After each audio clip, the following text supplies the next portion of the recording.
Então vamos lá, vamos iniciar. Vou pedir o nosso companheiro Lucas para fazer a prece inicial por nós. Lucas, faz favor. Querido Mestre Jesus, queridos amigos e benfeitores espirituais que nos amparam, nos protegem com tanto amor e carinho, elevamos nessa hora os pensamentos ao Senhor Mestre. Inicialmente, um sentimento de muita gratidão pela bênção da vida, pela proteção recebida por todos nós até aqui, que nos permite, Mestre, nessa hora estarmos aqui encarnados, reunidos em vosso nome, com o objetivo de estudar o livro da vida, o roteiro da paz, da alegria, no intuito de iluminar os nossos caminhos, clarear os nossos pensamentos, mostrar-nos, Mestre, a cada um de nós quem somos, de maneira a combatermos as imperfeições e as dificuldades que a gente ainda traz. Agradecemos, Mestre, pela existência dessa casa, pela presença de todos, encarnados e desencarnados aqui presentes, que nessa hora não só pensamento se irmanam e que certamente recebemos as bênçãos do alto e pedimos ao Senhor que elas venham não somente em nosso proveito, mas em proveito de todos que estão à nossa volta, em proveito dos enfermos, em proveito, Mestre, das famílias, daqueles que estão passando por dificuldades e sofrimentos de toda ordem, bem como também por todo homem e mulher de bem que tem se esforçado, tem dado o seu melhor no cumprimento de seus deveres, muitas vezes de forma anônima na sociedade, mas como uma pequenina peça de uma grande engrenagem que é a coletividade humana.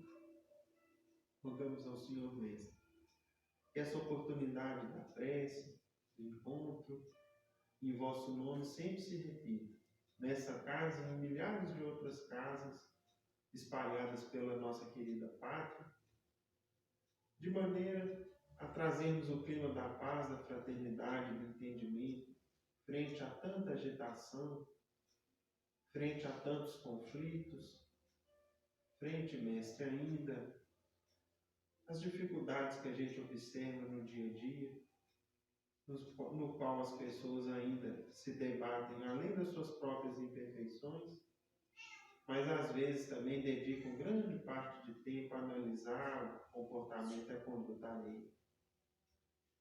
Que o Senhor, querido amigo, continue a abençoar nossa pátria, nosso querido Brasil, abençoando os governantes, os homens que têm temporariamente em suas mãos responsabilidades grandes, iluminando-lhes, incluindo-lhes, levando a todos eles muita paz, para que sejamos conduzidos sempre no caminho do bem.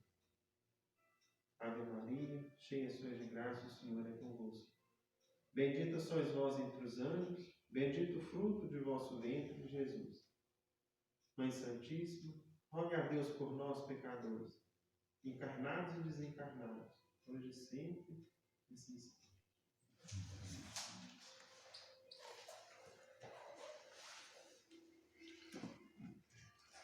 Meus irmãos, normalmente, antes da pandemia, a gente sempre trazia esse texto que nós estamos estudando do livro Evangelho por Emmanuel. São textos que Emmanuel escreveu sobre a Lavra através de Chico Xavier, Mas aí, em função de quando tem que distribuir folhas, a gente resolveu não trazer as folhas, então vocês vão ter que acompanhar aí, Valdênio.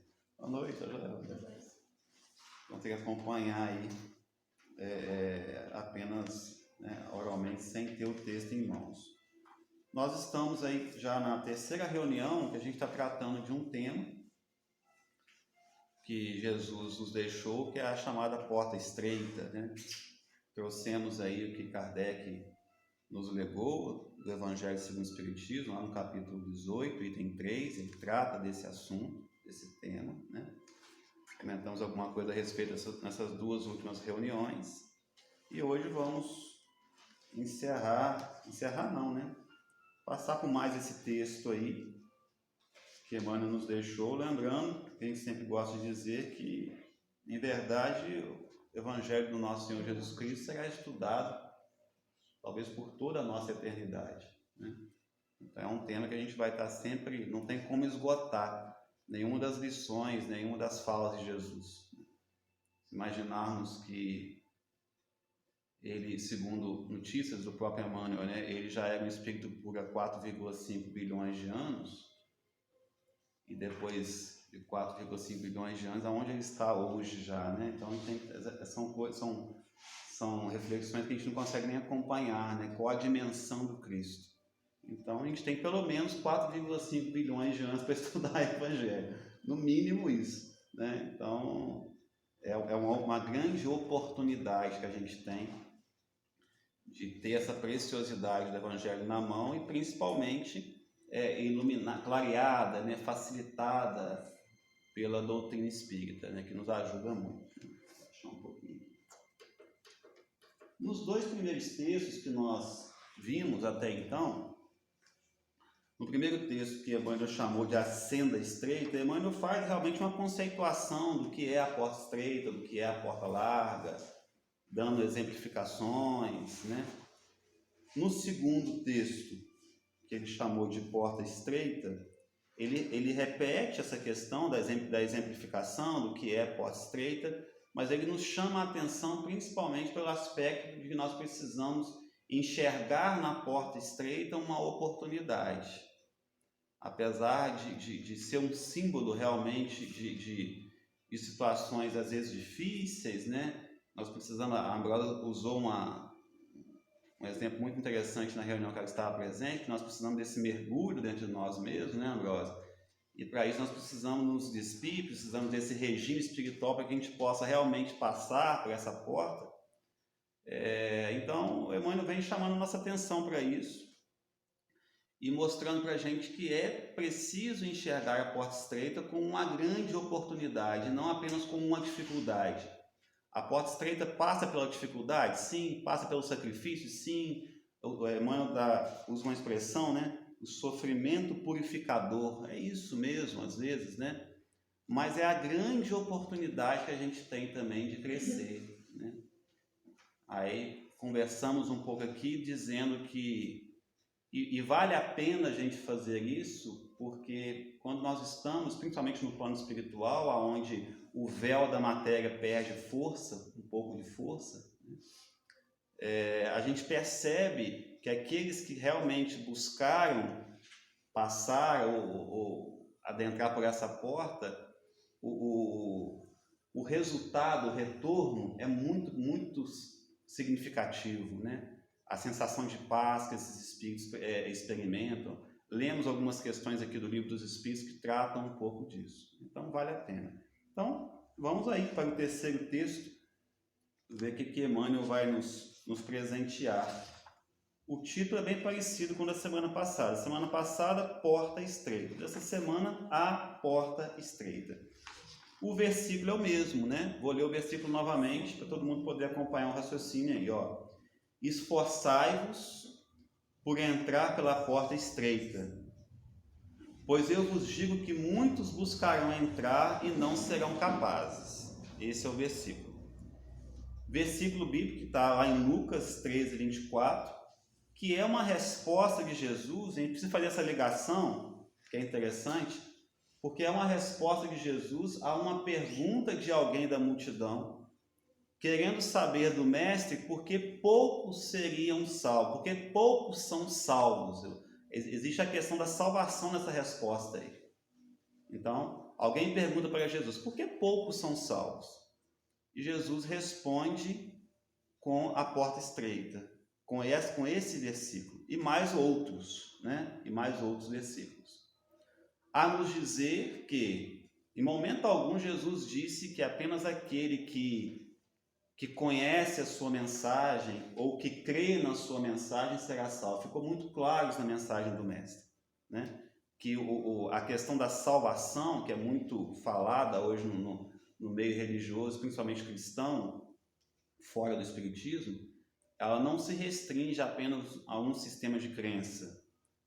O Evangelho segundo o Espiritismo deixa bem claro para a gente que a salvação está vinculada a você exercer, buscar fazer, imitar o que Jesus nos ensinou, né? É a cada um segundo as suas obras, independente de qualquer rótulo, independente de qualquer sistema de crença, né? Você pode ter lá nós temos, né, budistas, hinduístas, islamistas, que talvez nunca ouviram falar do Cristo, mas que cumprem, exercem o Evangelho de uma forma muito profunda. E como é que você vai dizer para uma pessoa dessa que simplesmente pelo fato dela não conhecer Jesus nessa encarnação que ela não pode ser salva? Né? Então, o Cristo deixou isso muito claro. Nós é que distorcemos isso ao longo dos séculos aí, né? Através das religiões que tocaram o cristianismo, mas enfim, ficou muito claro que não é, inclusive fala-se isso no Evangelho segundo o Espiritismo, que não é fora da igreja que não há salvação, é fora aí chegou aquele bordão espírita, né, que está no Evangelho segundo o Espiritismo, que fora da caridade, a nos dizer que é a ação, que é o amor em ação, que vai nos dar uma condição de nos salvarmos, né? Então, é interessante essa resposta de Jesus, né? A porta estreita, passar, buscar, se esforçar, que ele usa a palavra esforçar, se esforçar para passar pela porta estreita é uma das condições de salvação, né? Então isso é... Alguém quer fazer alguma consideração em cima dessa introduçãozinha? Lucas e eu, fiquem muito à vontade, eu sei que vocês estudam muito esses temas, então contribuam conosco aí, por favor. Eu só lembrei, na hora que você estava falando, daquela lenda do peixinho vermelho, do livro de Libertação, que ele, para poder descobrir um novo mundo, ele tinha que emagrecer para passar pela feira. Era um buraquinho muito pequenininho. E ele começou a estudar, começou a ver, se esforçar, e aí ele conseguiu passar, ele descobriu um mundo tão maravilhoso que ele nunca teve noção que existia, sabe? O mar, outros peixes, outras cores, que é lindo, né? Que a Mano traz de forma linda. E quando começou que ele sentiu uma vontade imensa de voltar e contar para os amigos que ficaram lá nesse... que era um poço, né? Acho que era um lago fechado. E quando ele volta, ele conta para esses amigos, eles debocham, eles não acreditam, eles riem dele, né? Eles falam que ele estava doido. E aí ele vai embora e aí com o tempo o poço é alagado, uma grande seca na região, né? Acho que não é alagado, é uma grande seca e os peixes que ali ficaram, eles não conseguiram sobreviver. Porque eles não queriam sair da situação em que eles se encontravam, né? Então, você falando aí sobre a porta estreita, me veio muito a gente conta muito para as crianças na evangelização, né? Que é lindo, mas eu acho que quando a gente consegue passar por essa porta estreita, a gente vai ver um mundo tão maravilhoso que a gente nem sabe ainda que existe, que a gente vai ter que se esforçar bem para tentar passar pela porta estreita. Mais algum comentário, meus irmãos, nessa introdução? Vamos ler o texto, aí a gente vai comentando à medida que a gente for. Vamos ler o texto como um todo, e depois a gente vai parando em alguns pontos aí, ok? Quem pode ler para a gente? Renato, tem a voz impostada, Renato? Lê para a gente, por favor. Trouxe o óculos? Porta estreita, esse último. Isso, o terceiro texto. Esse é um texto que está no livro Abrigo, tá? O capítulo 12 do livro Abrigo.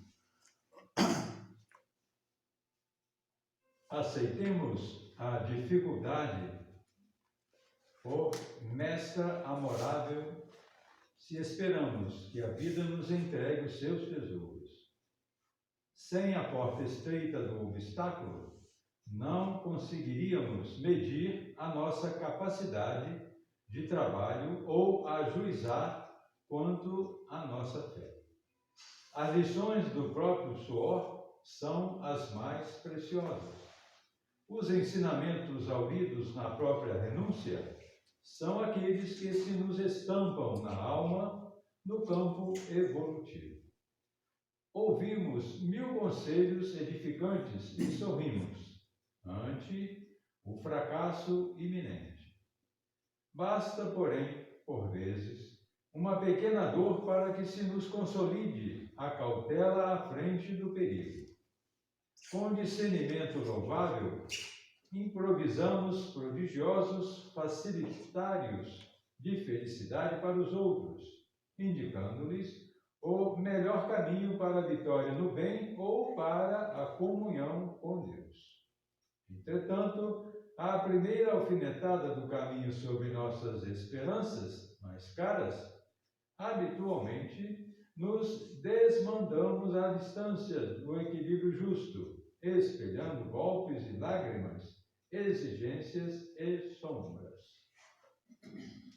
Saibamos, no entanto, respeitar na porta estreita que o mundo nos impõe o socorro da vida maior, a fim de que possamos reconsiderar a própria marcha.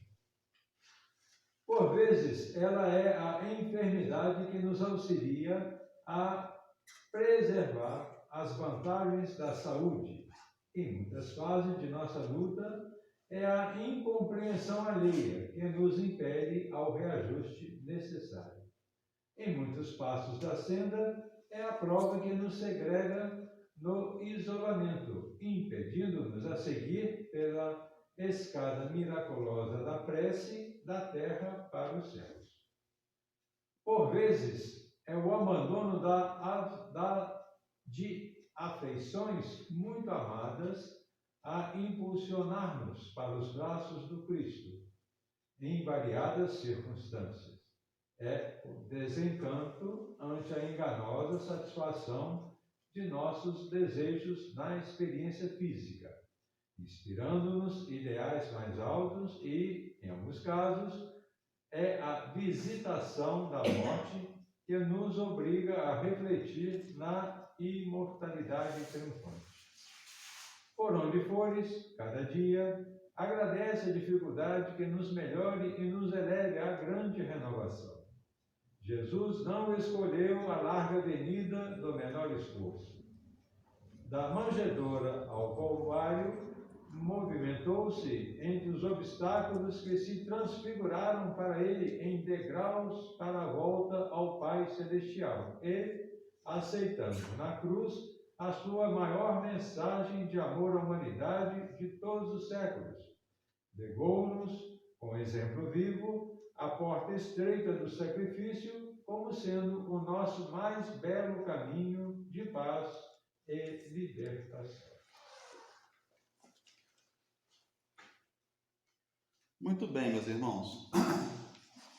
É muito bom ter esses mentores aí como Emmanuel a destrinchar para nós, né, esses temas, porque às vezes se a gente pegasse somente o versículo bíblico, a nossa leitura seria talvez muito limitada, né? E aí vem esses benfeitores como Emmanuel, um deles, né, a quem nós estamos estudando, e vem abrindo um leque de informações para nós, que a gente parece, aí o evangelho toma uma proporção ainda maior, né? Muito interessante isso. Vamos pegar alguns pontos importantes aqui, vamos ir comentando aos pouquinhos, mas fiquem muito à vontade, fica mais gostoso se vocês comentarem, por favor, me ajudem, tá? O primeiro parágrafo, tem duas palavrinhas que me marcaram muito ao longo desse texto. Uma é a primeira palavra do texto, aceitemos, a questão de aceitação. Então ele coloca assim: aceitemos a dificuldade por mestra amorável, se esperamos que a vida nos entregue os seus tesouros. Então, olhar para a dificuldade com aceitação e enxergando nela uma mestra amorável. É um desafio, né, gente? Como fazer isso, hein? Como olhar a dificuldade? Porque nós somos treinados, e eu diria que até ao longo de várias encarnações, talvez nós tenhamos sido treinados a enxergar a dificuldade como sendo um obstáculo. É difícil enxergar a dificuldade como uma oportunidade. Não é fácil. Isso é muito bonito de falar, né? E fácil de dizer. Emmanuel vem falar disso aqui mais embaixo, né? Quando ele fala a relação teoria e prática. Mas enxergar ali uma oportunidade não é fácil, né? Você está ali diante de uma dificuldade, ali falando, agora eu estou tendo a oportunidade de enxergar uma porta estreita e eu preciso aproveitar essa oportunidade, que é o que o Emmanuel nos ensinou no texto anterior. Enxergar, opa, que bom, né? Ele, no texto anterior ele chega a fazer aqui, parece até uma brincadeira, mas exalta o obstáculo, né? Compreende a dificuldade, não espera senão a luz do entendimento. Esse é o texto da semana passada. Olhar para a dificuldade dessa forma não é fácil, né? E eu acho que o primeiro passo para isso, gostaria que vocês contribuíssem um pouco aí, é a questão da aceitação. Enquanto a gente cria resistência para a dificuldade, você não vai conseguir olhar a dificuldade, o obstáculo, a situação difícil da sua vida como uma oportunidade. E nós somos treinados, eu vim dizendo isso, nós somos treinados a pensar assim. Eu lembro, por exemplo, quando eu era menino, eu participei como é que chama na Igreja Católica? A escolinha? Catecismo, né? E eu lembro quando eles iam ensinar a gente a questão do Pai Nosso, a questão dos 10 mandamentos, participei um tempinho ali, e quando você vê o Pai Nosso que fala, livrai-nos de todo mal, parece um pedido para que você não tenha dificuldade, né? Mas, na verdade, isso é uma compreensão muito limitada e até mesmo infantil da proposta do Cristo. E aí vem o Emmanuel da vida nos mostrar o seguinte, que não, talvez se livrar do mal, pedir isso, me livre do mal, é não se permitir olhar aquela porta estreita, aquela oportunidade e tentar aplicar o que você está aprendendo ali, né? Então, acho que para isso o primeiro passo seria a questão da aceitação, né? Mas o que vocês têm a dizer? Eu vou ler de novo, Aceitemos a dificuldade por mestre amorável, se esperamos que a vida nos entregue os seus tesouros. Quer dizer, se você quer que a vida te entregue os seus tesouros, olhe a dificuldade como uma mestra amorável. Fala um pouquinho para a gente, pessoal, vocês dois aí. Ajuda a gente aí. Lembrei um pouquinho, Juliano, do Chico, do que acontecia com ele, né? A porta estreita começou para ele desde pequenininho.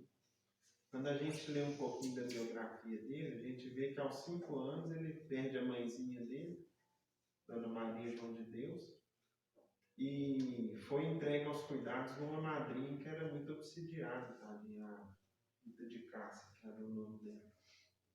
E ela castigava ele com muita severidade, punha culpa dele em coisa que ele não tinha feito.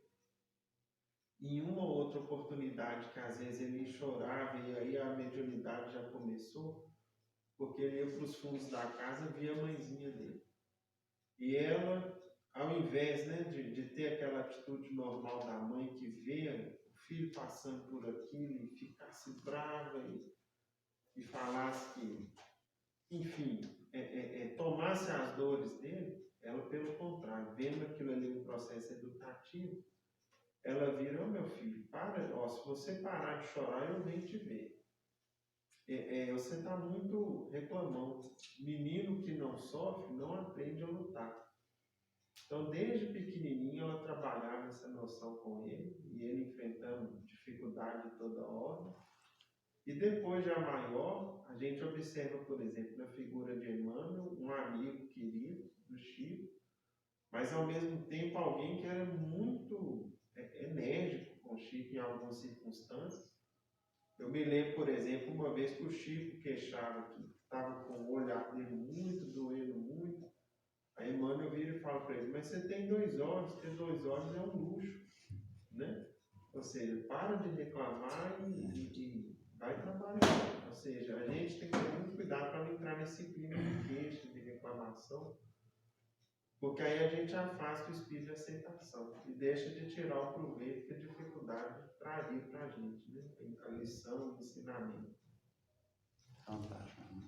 E é bom, Acho que esses espíritos como o Chico Xavier, né, Lucas, eles deixaram esse legado para nós, para que a gente possa tentar imitá-los, né? Porque a gente fala do Cristo, mas o Cristo está muito longe, realmente está muito longe, apesar de estar muito próximo de cada um de nós, né? Mas a condição dele é muito distante. Aí você pega o Chico, poxa vida, foi possível, né? Ele enfrentou as mesmas dificuldades, aliás, muito maiores, né? Mas ele passou pelos mesmos desafios ali, aquela coisa de olhar uma situação que parece que não tem solução e enxergar ali uma oportunidade de crescimento. Você usou uma expressão fantástica, né? É enxergar as situações da vida como uma proposta pedagógica, né? Algo, e tudo é pedagógico, principalmente o que nos faz sofrer é pedagógico, né? Ah, mas existe Deus nos quer que a gente sofra? Não, não é isso. É porque existe uma lei de causa e efeito. A gente aprende muitas vezes em circunstâncias como essa, né? Então a gente precisa compreender isso. Mais o que, meus irmãos? Bem, nós temos alguns tipos de dificuldade, né? A dificuldade técnica, por exemplo, vai depender muito do seu conhecimento. Se você está inventando alguma coisa, aquela dificuldade ela é solucionada de acordo com o seu conhecimento, né? Isso faz parte da vida e é um processo até evolutivo.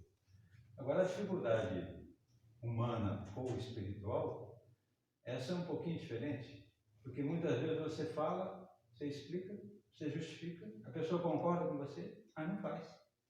Então é diferente da técnica, né?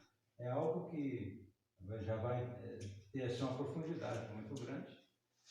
E você também tem que ter a paciência, né? Para poder aturar. Aí é que vem a porta estreita, que são vários tipos também de porta estreita.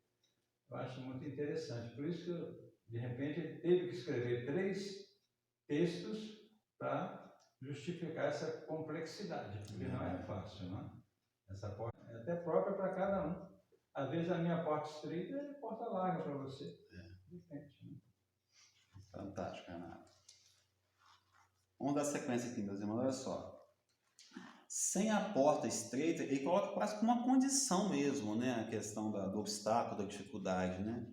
Ele não fica aqui floreando, dizendo, não, o mundo é um mar de rosa. Não, não é, gente. As dificuldades fazem parte desse mundo.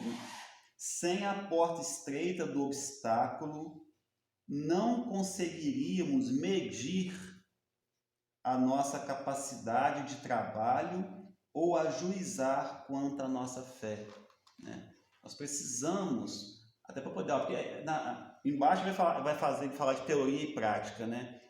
Podemos ter estudado muito sobre o Evangelho no plano espiritual, por exemplo. Ah, não é assim que faz, não, já sei como fazer e tal, com essa cartilha todinha, né? Sabe repetir versículo bíblico, fala Evangelho segundo o Espiritismo de cor e salteado, mas quando você experimenta aquela situação que mexe com as suas estruturas internas, que mexe com o seu sentimento, aí é a hora de colocar em prova, né? Ver se você realmente... Sem isso, por isso que tem que ter a encarnação, senão a gente não conseguiria medir, né? É o que o livro dos Espíritos nos ensina, a necessidade da reencarnação em função disso. A gente não conseguiria medir isso no plano espiritual. Nós precisamos estar mergulhados muitas vezes na carne, para que a gente consiga, né, realmente verificar. Não, agora eu já compreendi, já sei como agir nesse aspecto. Que venha outra porta, que venha outra porta, elas vão continuar vindo, né?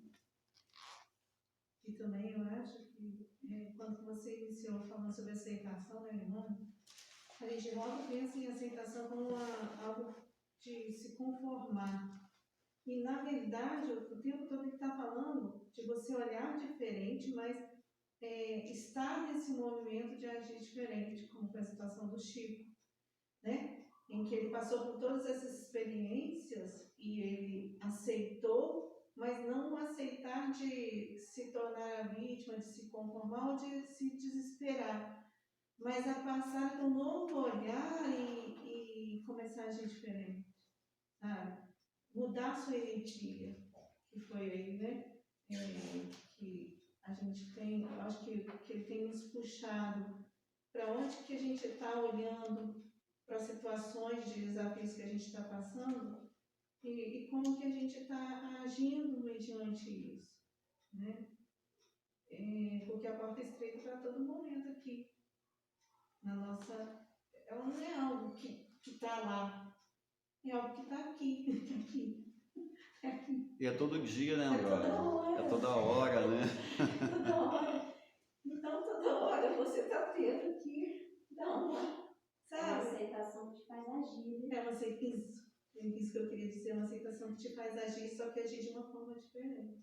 Não é aquela aceitação da passividade, né? Fala assim, não tem jeito, é assim mesmo. Muito pelo contrário, né? É a aceitação ativa, né? De você fazer algo diante daquilo.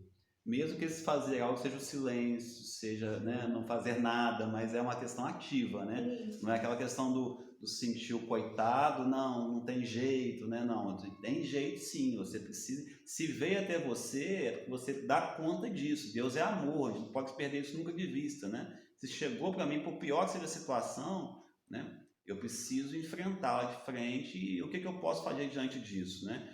Qual o crescimento, qual que é o saldo que isso vai gerar em mim?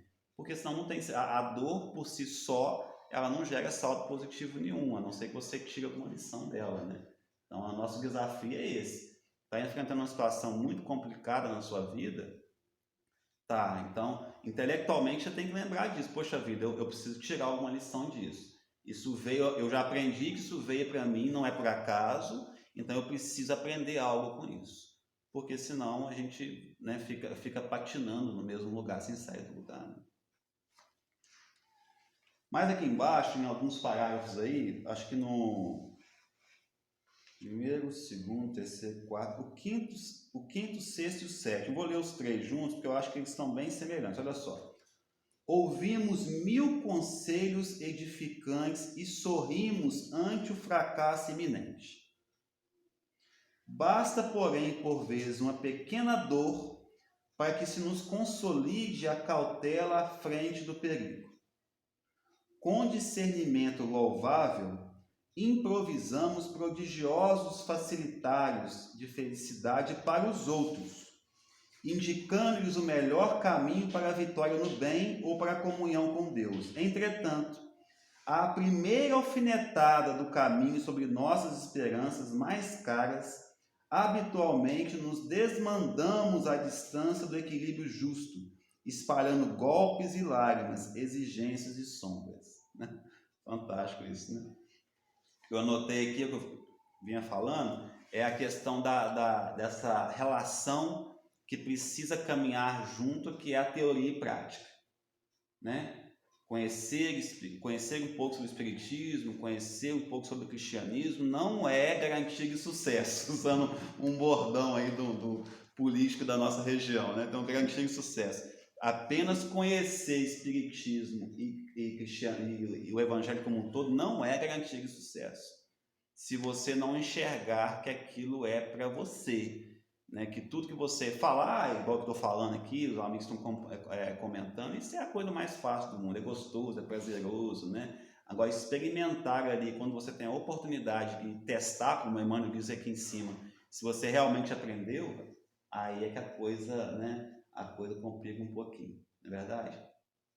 Por que dessa dificuldade? Eu vou lançar a pergunta. Por que dessa dificuldade nossa ainda de ter a teoria em mãos já, né? Ter o conhecimento, ter a informação do que fazer e muitas vezes não saber e não conseguir usar aquela informação? Para exemplificar, vou usar uma situação que a Nilza hoje, ela não está podendo vir, que ela está ficando na roça, mas ela gosta de estudar, lê o texto e mandou uma mensagem assim: Juliana, às vezes eu acordo, eu sei uma determinada situação, eu sei qual vai ser a minha porta estreita daquele dia. Tem dia que a gente sabe, né?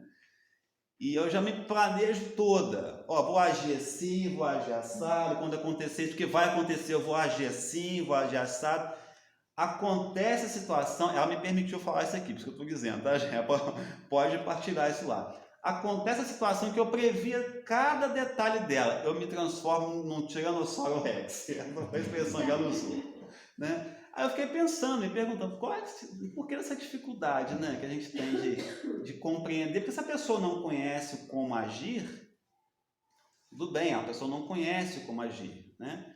Mas o Espiritismo, ele é muito forte nesse aspecto para a gente, ele nos dá um roteiro muito claro de como agir na maioria das situações da nossa vida. A gente não pode dizer, isso eu não sabia. Podemos dizer isso ou não? Só estamos calados aí. Podemos falar assim, isso eu não sabia. Não tem como. Não tem jeito. Então, por que essa dificuldade, gente, que a gente tem de juntar teoria e prática? E aí? No campo do sentimento, no campo do espírito. Fiz a pergunta também que eu fiz.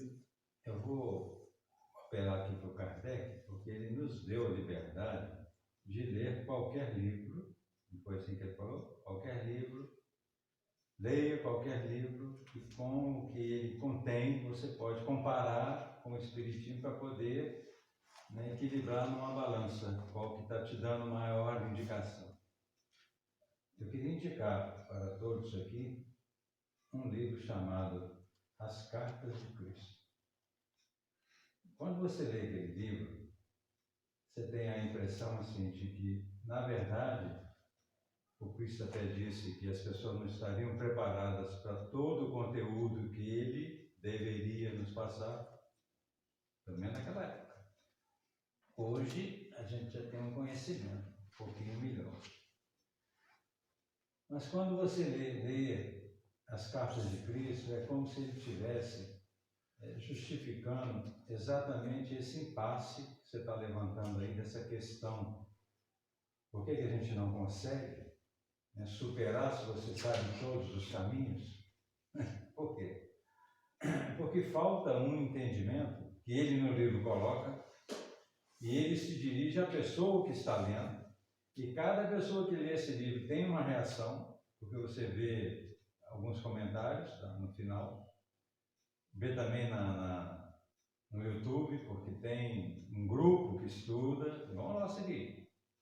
Só que aquele pessoal que já chegou num determinado consenso a nível de religiosidade, que também está nesse impasse, e o Cristo ali dá umas dicas de que você tem que entender esse mecanismo do que realmente significa a palavra Deus. É só lendo, gente, porque não dá para falar aqui. Mas você sabe aquele momento que você chega num determinado estágio de conhecimento, seja físico, seja espiritual, que você vê o problema e diz assim, poxa, é tão simples, por que essa pessoa não está vendo o resultado? É depois que você lê esse livro, que são 7 cartas, cada carta fala de um determinado estágio, é como se ele fosse pegando a pessoa e fosse levando até o final, no final ele dá a dica, fecha, e ele diz também que, na verdade, como nós estamos com muito pouco tempo para essa questão da transição planetária, ele não virá, não tem por que vir, né? Ele já deu o recado dele, as pessoas é que têm que entender esse mecanismo da capacidade que o ser humano tem, mas não usa, até 10% do seu cérebro, você só usa 10%, os outros 90% você não usa. Ele fala disso lá. Mas ele responde, Renato, porque a gente tem dificuldade. Não, responde, só você entende. Não adianta eu explicar. Aí complicou. Aí complicou, pois é. Se alguém tiver a oportunidade de ter esse livro na mão, eu estou lendo, essa aqui nem reclama não, porque de madrugada eu levanto e vou ler esse livro. Eu não sei a resposta não, Renato, mas eu fui por coincidência, estava lendo, estou relendo o Nosso Lar, e aí apareceu uma situação aqui que eu acho que talvez ele amplie um pouquinho nosso entendimento do porquê dessa dificuldade nossa de colocar ali em prática aquilo que você já conhece em teoria, que a discussão é essa, né? No capítulo 7 do livro Nosso Lar, o Lísias é aquele capítulo que o Lísias fala para André Luiza do tempo que ele ficou nas regiões umgalinas, que sua mãe está em colônias mais elevadas, é esse capítulo, né? E ao ir falando isso com André Luiz vai, que é o que acontece com a gente no plano espiritual, vai se enchendo de uma vontade muito grande de fazer diferente, né? Eu acho que é isso que acontece quando a gente está numa reunião como essa. Toda vez que eu saio daqui, eu saio cheio de uma vontade de fazer algo diferente, mas nem sempre a gente consegue.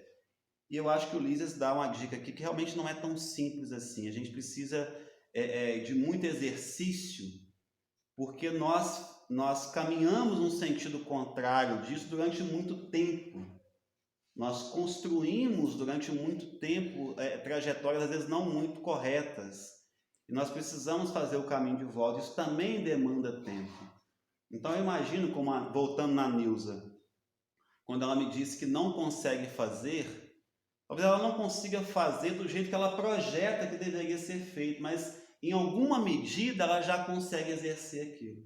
Eu imagino que seja isso. Olha só, depois que o Luiz está conversando, falando com o André Luiz sobre como funciona as esferas mais elevadas, que a sua mãe estava e tal, o André Luiz se enche de desejo, ele coloca assim: olhos brilhantes, encorajados pelo esclarecimento recebido, estava ali, né, embebecido, bebendo aquelas palavras do Luiz ali, ele disse assim: desejarei então, depois de tudo que você me disse aí, Lisa, desejarei então com todas as minhas forças.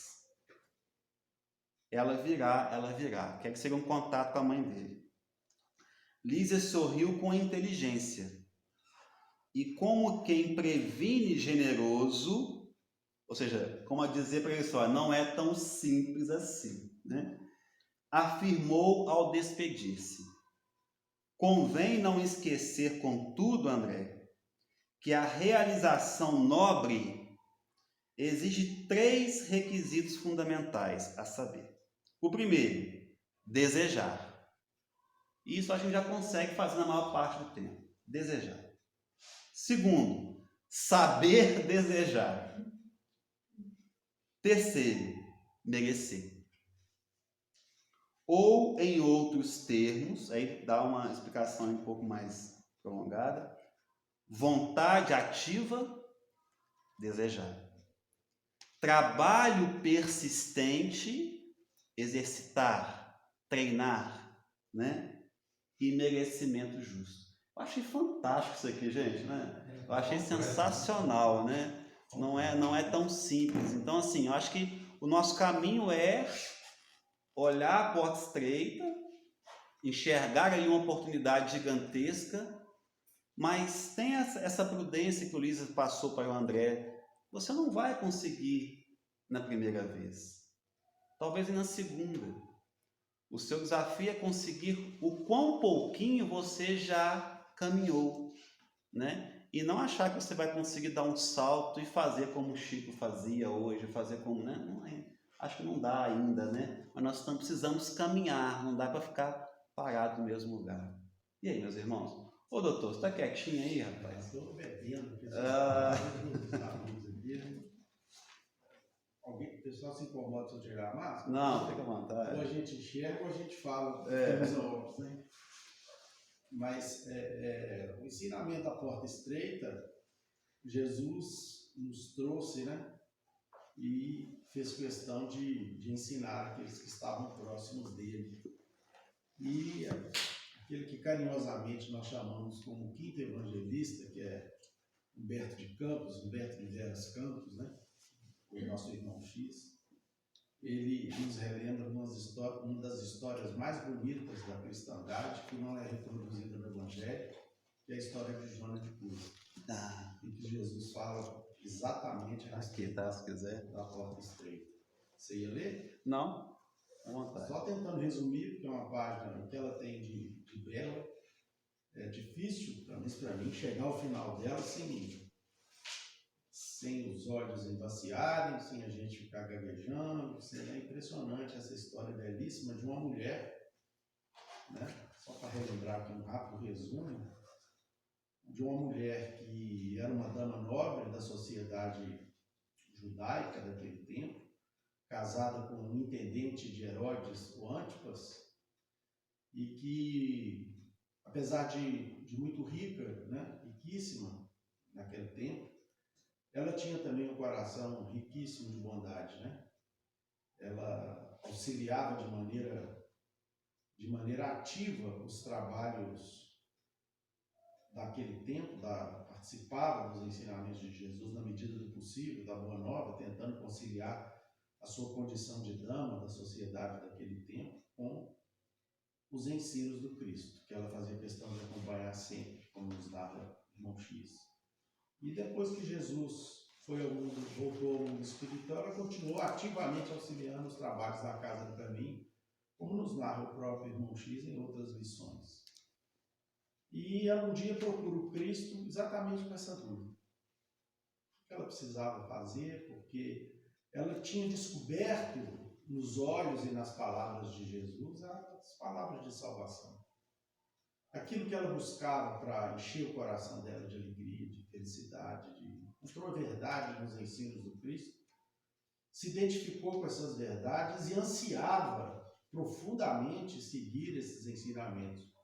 Porém, ela esbarrava numa barreira quase que intransponível para ela, que era a sua condição de mulher naquele tempo de Jesus, que nós sabemos que a mulher ela tinha uma posição na sociedade muito difícil, né?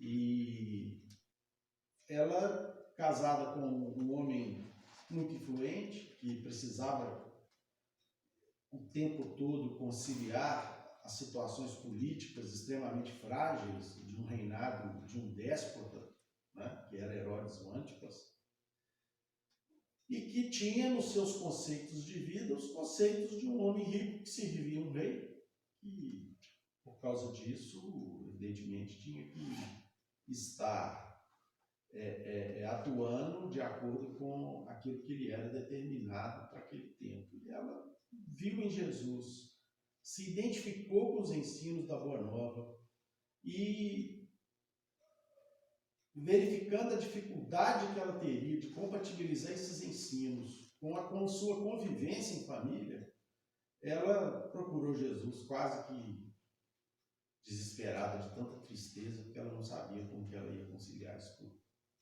O mestre dá a ela uma das lições mais belas que eu já vi, e que aqueles que, às vezes, por questões que poderiam ser ou não resolvidas, mas que poderiam ser resolvidas com mais diálogo, e que às vezes procuram nos relacionamentos encontrar muito mais defeitos do que pontos de convergência, Jesus então mostra para ela: minha filha, você não tem que acabar com seu casamento, nem tem que questionar seu marido. Encontre nele aquilo que de bom ele tem. Ele não é de todo ruim, né? Ele procure achar nele procure encontrar nele a condição daquele irmão necessitado que você, já conhecendo o que você conhece, está em plenas condições de ajudar. O lar é um local, né, do exercício das nossas virtudes. Ali tem dificuldades que precisam ser vencidas. E a Boa Nova nos ajuda exatamente nesse ponto, porque o que adiantaria nós sabermos de tudo isso e não colocarmos em prática no sentido de auxiliar aqueles que ainda estão à retaguarda do caminho, né? Se o seu marido não pode ser o seu companheiro agora, ressignifique-se com isso e tenha no seu marido um irmão de jornada. E ele termina esse diálogo maravilhoso que ele abre uma fenda de luz no coração de Joana, né? Dizendo: vai, minha filha, a vida é difícil, a porta é estreita, vai ser fiel. É o que ele pede para ela. E aí a vida passa, o Cristo é entregue ao Gólgota, né? Joana continua seguindo os ensinamentos de Jesus. O seu marido passa por intempéries políticas, perseguido, cai em desgraça no reino. Não, em razão disso, tem um desastre financeiro, econômico, material imenso e acaba morrendo de desgosto. Joana, então, da condição de uma mulher riquíssima, de uma dama da sociedade, passa a ser uma criatura paupérrima, despojada de todos os seus bens. E o que ela faz? Ela vai trabalhar para poder manter o seu filho. Quando não tinha serviço, ela ia ser governanta das romanas ricas, das criaturas abastadas, ia lavar roupa, e quando não tinha nada disso, ela ia pedir esmola para poder manter o seu filho querido. E aproveitou para, mais do que nunca, seguir os ensinamentos de Jesus, onde esses ensinamentos eram ministrados fundamentalmente pelos seus discípulos, né? Eu imagino Joana na casa do caminho ouvindo uma preleção de Estevão, por exemplo, né? Que cena, hein? Que cena, hein? O fato é que, e certamente como trabalhadora, né? Ativa, e produtiva na seara de Jesus. O fato é que ela é aprisionada, é levada a uma galera romana, e eis então que ela já idosa, é aprisionada junto com seu filho, é levada para um circo romano, e ali então eles ateiam fogo nela. Ela, e numa situação dificílima, né? Com o filho do lado, lhe pedindo, pelo amor de Deus, que ela abjurasse de Jesus e salvasse a vida deles. E ela ainda tinha força para dizer: meu filho, se cala, ele que era o justo por excelência, nada reclamou, então nós temos que também, da nossa parte, dar o nosso testemunho. Né? E termina essa lição maravilhosa com o romano cruel, né? O verdugo cruel, perguntando para ela: é isso aí que esse seu Cristo te ensinou para morrer, né? E ela fala: não, ele também me ensinou a te amar. Então, logo quando as primeiras chamas do fogo começam a queimar a pele, né? Ela adormece, e depois daquele rápido torpor ela encontra exatamente a figura de Cristo, dizendo que ela tinha vencido a porta estreita e que ela agora merecia, evidentemente, caminhar para as regiões onde habitam os justos. Então, é uma lição muito linda que mostra para a gente que é muito difícil a gente vencer essa porta estreita, mas é necessário. Né? Nós estamos vivendo agora um período em que a gente está tendo que ficar mais em casa, e outro dia eu estava observando, até em razão das dificuldades que a gente está tendo lá na nossa casa espírita, em que ainda não há um consenso com relação à volta. Esse consenso que vocês chegaram aqui, nós não chegamos ainda lá. Alguns acham que já devem voltar, outros acham que devem esperar. Tem sempre aqueles que se preocupam mais, com toda razão, com a questão da transmissibilidade menor ou maior aí dessas novas cepas que estão aí aparecendo. Né? Mas aí a gente conclui o seguinte: não está dando para a gente ir no centro espírita, não está dando para exercer a beneficência lá na campanha do quilo, na distribuição do alimento, na distribuição do livro, ou na distribuição de uma palestra para a mocidade, ou para a infância. Mas nós estamos sendo chamados exatamente a exercer esse esforço monumental de autotransformação, a chamada reforma íntima. E como disse aqui Ambrósio há pouco, a porta estreita que está dentro de nós, na condição dos nossos defeitos, das nossas dificuldades, das nossas velhas e teimosas deformidades que trazemos de vidas anteriores, nós estamos sendo chamados pelo Cristo nesse momento ímpar que a humanidade está vivendo, para que nós façamos menos movimento e mais reflexão.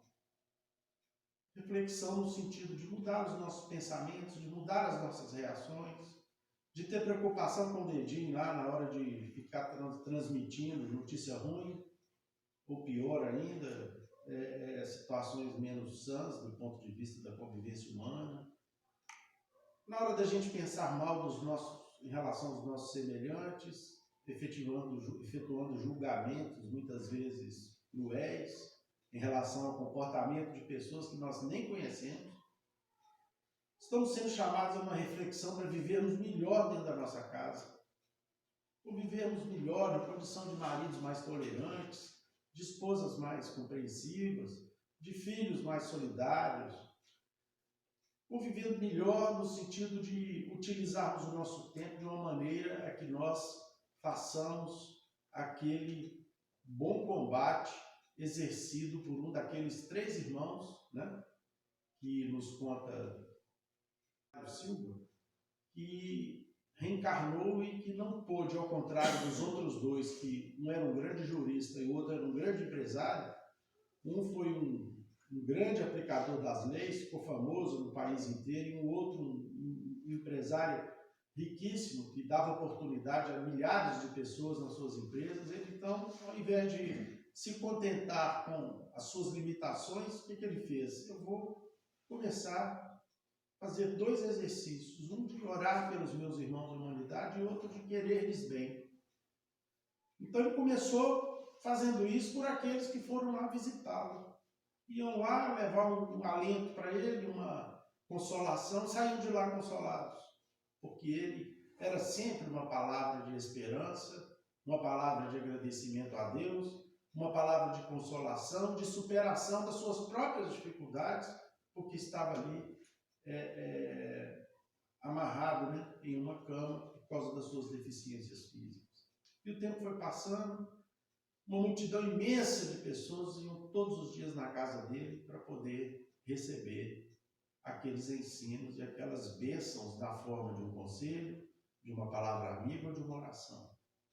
Os 3 chegaram no mundo espiritual, e nós não precisamos aqui fazer um exercício grande de imaginação para sabermos qual chegou numa situação de maior elevação espiritual, né? Então é muito difícil, concluindo aqui o que eu queria dizer, transpor essa porta estreita. Mas nós já temos algumas dicas, né? Francisco de Assis, por exemplo, nos deu algumas. Ele chamava todos os problemas de irmãos. Irmão Sol, irmão Lua, irmão Lobo, irmã Fome, irmã Dificuldade, irmã Perseguição. Chamava todos eles de irmãos, por quê? Porque ele sabia que eram situações que vinham de transformar o mundo íntimo, de melhorar e, ao mesmo tempo, ajudar aqueles que viam na sua atitude motivos de transformação. E ele transformava as dificuldades em algo muito fácil de serem transpostas. E como você disse, Juliana, há pouco, esse é um exercício que precisa ser feito, que precisa ser praticado por todos nós.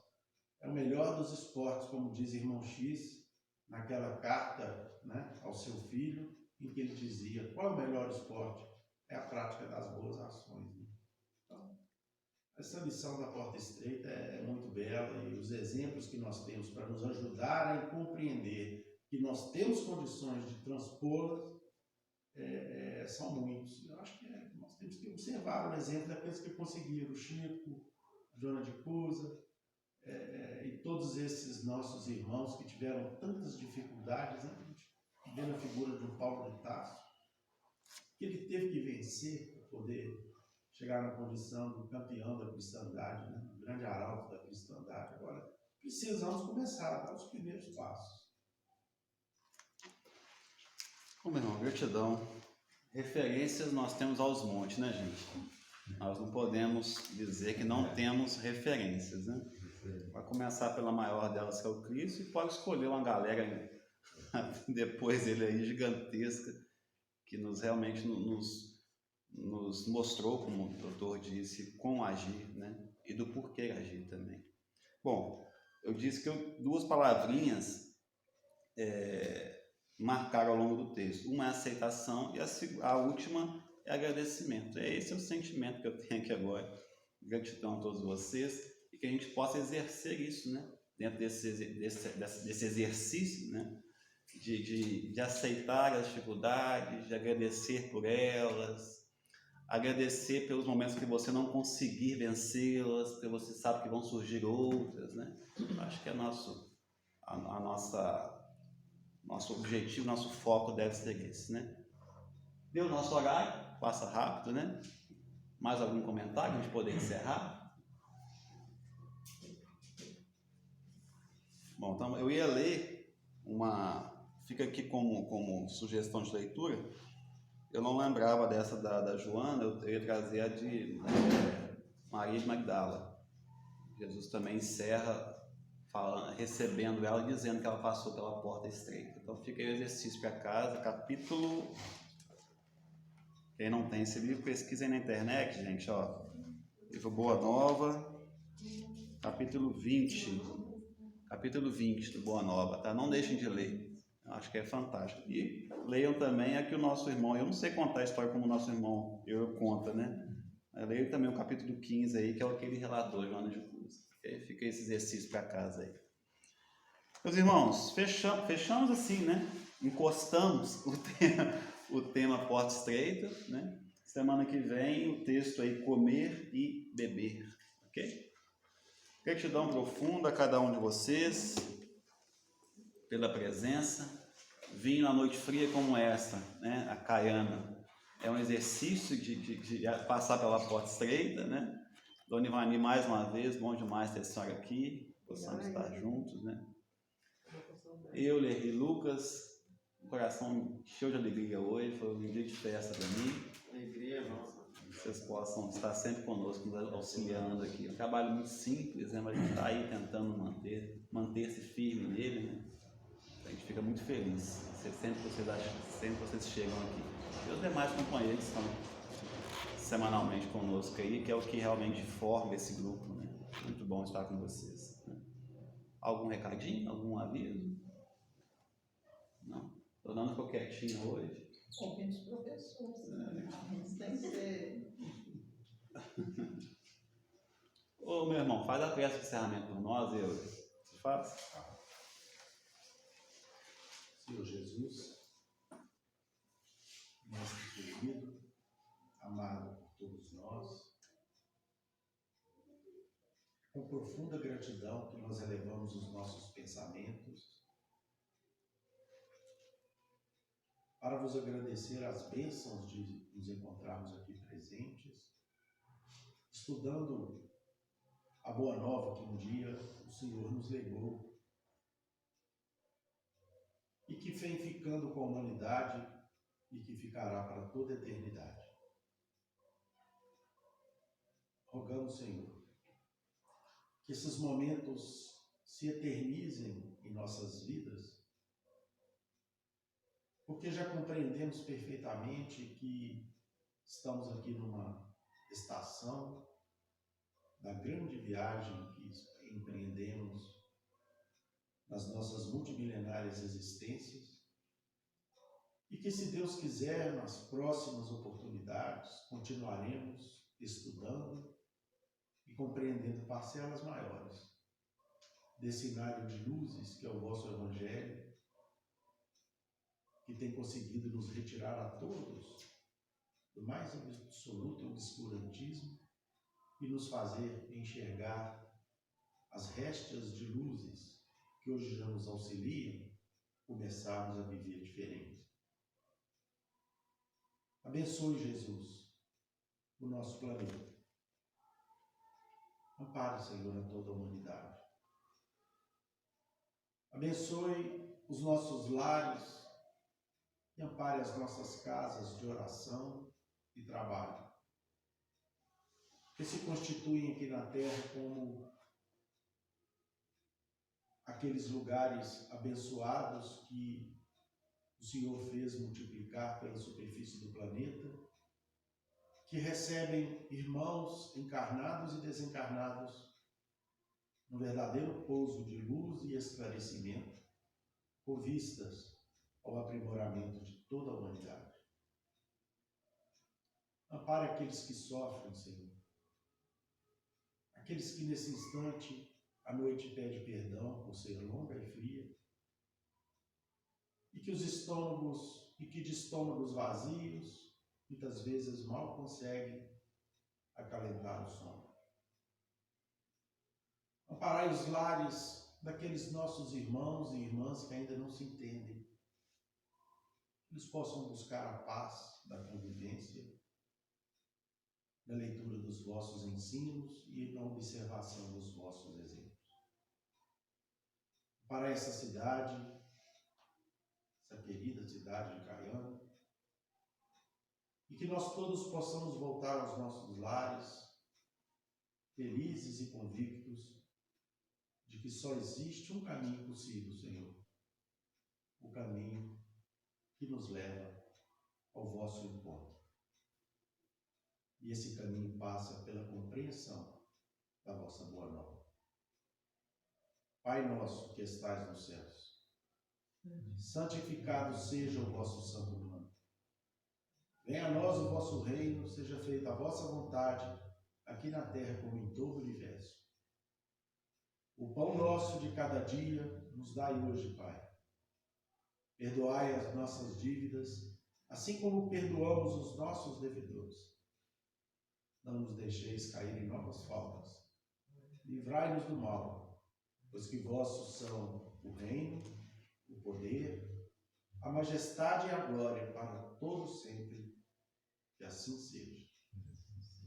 Assim seja.